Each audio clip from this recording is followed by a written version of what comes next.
భువికేగిన దివి మన అయోధ్యాపురి. విశ్వ ఆధ్యాత్మిక నగరిగా విరాజిల్లుతున్న అయోధ్యలో ప్రతి అణువు అద్భుతం, కమనీయం, సర్వం రామమయం. ఆలయం పనులు దాదాపు పూర్తి అవడంతో అయోధ్యధామం దివ్యంగా భవ్యంగా విరాజిల్లుతోంది. వినుడి వినుడి రామాయణ గాథ, వినుడి మనసారా ఆలపించినా ఆలకించినా ఆనందములికించే గాథ అని రామాయణం గురించి ఎంతో గొప్పగా వర్ణించాడు ఓ సినీ కవి. రామాయణం అంత గొప్పగా, శ్రీరాముని పట్టాభిషేకం అంత వైభవంగా అయోధ్యలో రామమందిరం ప్రారంభోత్సవానికి ఉత్తరప్రదేశ్ ప్రభుత్వం, కేంద్ర ప్రభుత్వం ఏర్పాట్లు చేస్తోంది. జనవరి 22న రామ్లల్లా విగ్రహానికి ప్రాణప్రతిష్ఠ చేయనున్నారు.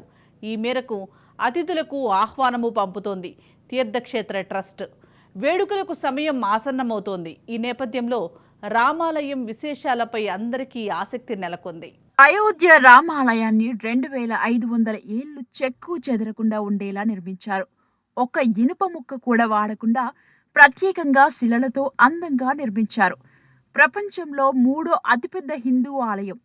భారతీయ సంస్కృతి వారసత్వాలకు నిలువెత్తు రూపం. ఇవన్నీ అయోధ్యలోని భవ్య రామ మందిర వైభవాన్ని చాటి చెప్పే విశిష్టతలు. వీటి కారణంగా ఈ ఆలయ నిర్మాణం విశేషాలు ప్రతి ఒక్కరిలో ఆసక్తి రేపుతున్నాయి.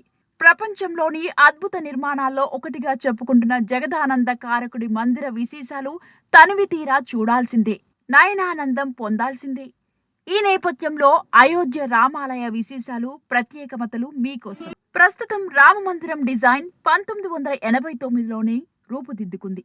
దేవాలయాల ఆకృతులను రూపొందించడంలో నిష్ణాతులైన సోంపూర కుటుంబీకులు ఈ డిజైన్ అందించారు. అప్పటి విహెచ్పి అధిపతి అశోక్ సింఘల్ విజ్ఞప్తి మేరకు ఆయన అయోధ్యకు వెళ్లి భూమిని పరిశీలించాలని నిర్ణయించుకున్నారు. కానీ నాడు అక్కడి కట్టుదిట్టమైన భద్రతా కారణంగా అది కుదరలేదు. దీంతో ఆయన భక్తుడు వేషధారణలో లోపలికి వెళ్లి కాలి అడుగులతో ప్రాంగణాన్ని కొలిచారు. అనంతరం డిజైన్ రూపొందించారు.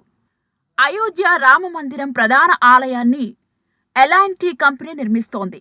ఉప ఆలయాలు, ఇతరత్ర పనులను టాటా కన్సల్టెన్సీ ఇంజనీర్స్ లిమిటెడ్ నిర్మిస్తోంది. అష్టభుజి ఆకారంలో గర్భగుడి నిర్మాణం జరిగింది. రిక్టర్ స్కేల్పై 10 తీవ్రతతో భూకంపాలు వచ్చినా, మరే విధమైన ప్రకృతి విపత్తులు సంభవించినా 2500 ఏళ్లు ఆలయం చెక్కు చెదరకుండా ఉండేలా డిజైన్ చేసినట్లు ఆర్కిటెక్ట్ ఆశిష్ సోంపుర తెలిపారు. అయోధ్య రామాలయం ప్రాంగణంలో 27 నక్షత్రాలకు సూచికగా 27 మొక్కలను గతంలో నాటారు. భక్తులు తమ జన్మ నక్షత్రాన్ని, రాశిని అనుసరించి ఆయా చెట్ల కింద కూర్చొని ధ్యానం చేసుకోవడం కోసమే ఈ వాటికను ఏర్పాటు చేశారు. అయోధ్య రామ మందిర నిర్మాణం కోసం ప్రపంచవ్యాప్తంగా 7 ఖండాల్లోని 114 దేశాల నదులు, సముద్రాల నుంచి తీసుకొచ్చిన నీటిని, 2587 ప్రాంతాల నుంచి తీసుకువచ్చిన మట్టిని ఉపయోగించారు. వసుదైక కుటుంబం అన్న భారతీయ భావనను ప్రతిబింబించడానికి ఈ నిర్ణయం తీసుకున్నట్లు తీర్థక్షేత్ర ట్రస్ట్ తెలిపింది.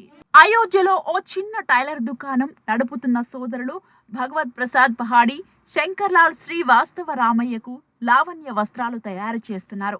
3 దశాబ్దాల క్రితం శ్రీరామ జన్మభూమి పూజారి లాల్ దాస్ శ్రీరాముడికి వస్త్రాలు కుట్టే పనిని భగవత్ ప్రసాద్ తండ్రి బాబులాల్ కు అప్పగించారు. అప్పటి నుంచి ఈ కుటుంబమే స్వామివారికి వస్త్రాలు సమకూరుస్తూ వస్తుంది. ఒడిశాలోని కోనార్క్ సూర్య దేవాలయం గర్భగుడిలో మూల విరాట్పై సూర్యకిరణాలు పడినట్లుగా అయోధ్య రామ మందిరంలోని బాలరాముడి విగ్రహంపై శ్రీరామ నవమి రోజు సూర్యకిరణాలు ప్రసరించేలా అయోధ్య ఆలయ నిర్మాణాన్ని చేపట్టారు. అయోధ్య రామాలయం గర్భగుడిలో ప్రతిష్ఠించే బాలరాముడి విగ్రహం ఎత్తు 51 అంగుళాలు. 5 ఏళ్ల బాలుడి రూపంలో ఉండనున్న రామయ్య విలంబులు ధరించి కమలంపై కూర్చొని ఉంటాడని తెలుస్తోంది. ఈ విగ్రహాలను 3 శిల్పులు వేర్వేరుగా రూపొందించారు. చివరకు ఇందులో నుంచి ఓ విగ్రహాన్ని ట్రస్ట్ ఓటింగ్ ద్వారా ఎంపిక చేసింది. అయోధ్య రామ మందిరం ప్రపంచంలో 3వ అతిపెద్ద హిందూ దేవాలయంగా రూపుదిద్దుకుంటోంది. ప్రస్తుతం అంకోర్వాట్లోని దేవాలయ సముదాయమే ప్రపంచంలో అతిపెద్ద హిందూ ఆలయంగా గుర్తింపు ఉంది. 2వ స్థానంలో తమిళనాడులోని తిరుచిరాపల్లిలో ఉన్న రంగనాథస్వామి ఆలయం ఉంది. 3వ ఆలయంగా అయోధ్య రామాలయానికి గుర్తింపు దక్కనుంది. ఇక అయోధ్య ఆలయ నిర్మాణంలో మరో ప్రత్యేకత ఇనుము వాడకపోవడం. మందిర నిర్మాణంలో నేల, గోడలు, మెట్లు, పైకప్పు ఇలా అంతటా రాతినే వినియోగించారు. ఎక్కడ ఇనుము, స్టీల్, సిమెంట్, కాంక్రీట్ వాడలేదు. యూపీ, గుజరాత్, రాజస్థాన్ నుంచి ప్రత్యేక శిలలను తెప్పించారు. ఆలయానికి సమీపంలోని కరసేవక్పురంలో 30 ఏళ్ల కిందనే రాతిని చెక్కే పనులు ప్రారంభించారు. అదేవిధంగా 30 ఏళ్లుగా దేశం నలుమూలల నుంచి సేకరించిన 2 లక్షల ఇటుకలను ఆలయ పీఠం కోసం వినియోగించారు. అయోధ్య రామమందిరం ప్రధానాలయం తలుపులతో పాటు ఇతర తలుపులను తయారు చేసే బాధ్యతను సికింద్రాబాద్ బోయిన్పల్లిలోని అనురాధ టింబర్ డిపో నిర్వాహకులు దక్కించుకున్నారు. యాదగిరిగుట్ట ఆలయ ద్వారాలను ఈ కంపెనీ ఎంతో నాణ్యతతో తయారు చేసింది. అయోధ్య రాముడి పాదుకలు కూడా హైదరాబాద్ లోనే తయారు చేశారు. ఓల్డ్ బోయిన్పల్లిలోని హష్మత్ ఎటకు చెందిన లోహశిల్పి పిట్టంపల్లి రామలింగాచారి శ్రీ మధ్విరాట్ కలకుటీర్ సంస్థ శ్రీరాముని పాదుకలను తయారు చేసింది. 12.5 ఇంచుల పొడవు, 5.5 ఇంచుల వెడల్పు, 1 ఇంచు మందంతో వీటిని తయారు చేశారు. ఈ పాదుకల తయారీకి బంగారం, వెండి, రాగి, సత్తు, తగరం వాడారు. 12.6 కిలోల పంచలోహాలను తయారీకి వినియోగించారు. 25 రోజులు శ్రమించి ఈ పాదుకలను రూపొందించారు. పాదాలపై శంకు, చక్రాలు, ఏనుగు, గోమాత, జెండా, ఓం, స్వస్తిక్, సూర్యచంద్రులు, 2 కల్పవృక్షాలు, కత్తి, అంకుశం, చేప, కలశం, 2 పద్మాలు చెక్కారు. 2 ఆకుపచ్చని రాళ్లను పాదుకలపై అమర్చారు. మా బోయిన్పల్లి ప్రజలందరూ, మా కళాకుటీర్లో ఉన్న కళాకారులందరికీ మేము ఈ జన్మలో చేసుకున్న పుణ్యం అని మేము భావిస్తున్నాము. ఈ పాదుకలు తయారు చేయడానికి మొట్టమొదటి వాళ్ళు మాకు ఇంత సైజులో కావాలి, ఈ మెటల్లో కావాలని చెప్పిండ్రు. సైజు అంటే దాదాపు వాళ్ళు చెప్పిన సైజుకు, మేము చేసిన సైజుకు ఒక లెక్క ప్రకారంగా ఉండాలి, శాస్త్రోక్తంగా ఉండాలని చెప్పి మా దగ్గర ఉన్న శిల్పశాస్త్రాల గ్రంథాలను తీసుకొని దాని ప్రకారంగా డ్రాయింగ్ వేసుకొని, ఆ డ్రాయింగ్లో ఏమేమి బొమ్మలు ఉండాలి, పాదాల మీద ఏ బొమ్మ ఉంటే దేనికి ఏం అర్థం వస్తుంది అనే ఆలోచనతోటి ఆ గ్రంథాల ఆధారాలతోటి మేము ఒక పాదం మీద ఆవు, ఏనుగు, శంకు, చక్రము, కల్పవృక్షము, సూర్యచంద్రులు, విల్లు, కత్తి, అంకుశం, పద్మాలు, తర్వాత వచ్చేసి కలశాలు, ఇవన్నీ 9 ఉంటాయి అన్నమాట. శంకుస్థాపన 2020 ఆగస్టు 5వ తేదీన జరిగింది. అయోధ్య నిర్మాణంలో ఎన్నో విశేషాలు, విశిష్టతలు ఉన్నాయి. చారిత్రక అంశాలతో పాటు ఆర్కిటెక్చర్లో అద్భుతమైన సైన్స్ దాగుంది. 2500 ఏళ్లు అంతకు మించి ఫరెవర్ అనేంతగా సాలిడ్ స్ట్రక్చర్తో అయోధ్య మహాలయం టీవీగా కొలువుదీరింది. ఇక రాముడు, రామ్లల్లా ఒక్కటేనా? అయితే వేరువేరుగా ఎందుకు పిలుస్తున్నారు? రామ్లల్లా అంటే అర్థం ఏమిటి అన్న సందేహాలు వ్యక్తమవుతున్నాయి.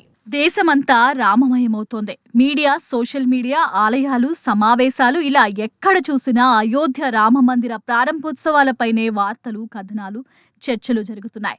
అయోధ్య రామ మందిరంపై ప్రత్యేక కథనాలు ఎలక్ట్రానిక్, ప్రింట్, సోషల్ మీడియాలో ప్రసారమవుతున్నాయి. అనేక ప్రత్యేకతలను ఈ కథనాల ద్వారా ప్రజలు తెలుసుకుంటున్నారు. త్రేతాయుగంలో రాముడి పట్టాభిషేకం జరిగింది. అయితే దానిని ఎవరూ చూడలేదు. ఇప్పుడు అయోధ్య రామ మందిరంలో శ్రీరాముడి ప్రాణప్రతిష్ఠ మహోత్సవాన్ని, శ్రీరామ పట్టాభిషేక మహోత్సవం అంత ఘనంగా నిర్వహించేందుకు తీర్థక్షేత్ర ట్రస్ట్ ఆధ్వర్యంలో ఏర్పాట్లు చేస్తున్నారు. జనవరి 22 మధ్యాహ్నం 12:30 బాలరాముని ప్రాణప్రతిష్ఠ కార్యక్రమం నిర్వహించనున్నారు.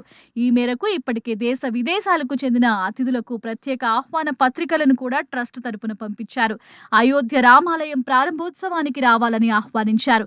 అయితే రామాలయం ప్రారంభోత్సవం సందర్భంగా శ్రీరాముడి వివిధ పేర్లతో సంబోధిస్తున్నారు. బాలరాముడు, రామ్లల్లాగా మీడియాలో కథనాలు ప్రసారమవుతున్నాయి. దీంతో రాముడు, రామ్లల్లా ఒక్కటేనా? అయితే వేర్వేరుగా ఎందుకు పిలుస్తున్నారు?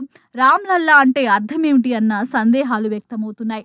తులసీదాస్ రచించిన రామచరిత మానస్లో బాలరాముడిని రామ్లల్లాగా రచయిత అభివర్ణించారు.